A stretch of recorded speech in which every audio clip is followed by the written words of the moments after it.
Le retour des grandes pluies fait grincer les dents et perdre le sommeil aux usagers de la route Ebolova-Akomde-Kribi. Voici 5 ans que le début des travaux est annoncé, sans que l'ombre d'un seul engin ne soit aperçu sur le terrain.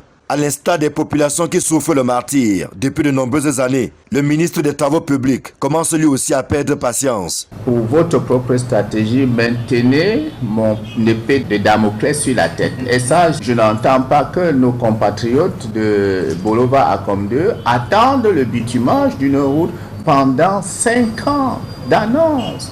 On commençait sur nos fonds propres, on serait déjà bien loin.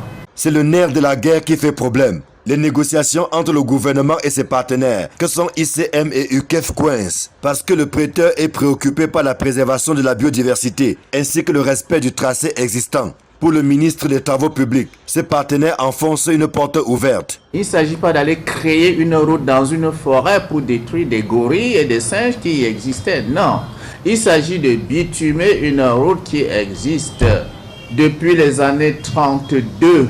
Et ce n'est pas la première infrastructure routière que nous construisons au Cameroun pour dire que nous n'allons pas respecter la norme de la Société financière internationale qui voudrait que le déplacement involontaire des populations soit indemnisé. Non, notre bloc juridique interne a les indemnisations, les expropriations pour cause d'utilité publique. Ce n'est pas quelqu'un d'autre qui l'exécute dans notre pays. Quoi qu'il en soit, les négociations entre les deux parties ont assez duré et il n'est pas question que cette année s'achève sans une réalisation concrète sur le terrain. Aussi, le maître d'ouvrage a-t-il instruit le démarrage du projet avec des financements internes du ministère des Travaux publics pendant que les négociations se poursuivent en vue des financements complémentaires. Nous reconfigurons l'itinéraire, nous l'allotissons en 4 lots pour absolument commencer quelque chose. On ne va pas attendre perpétuellement des partenaires. C'est notre projet.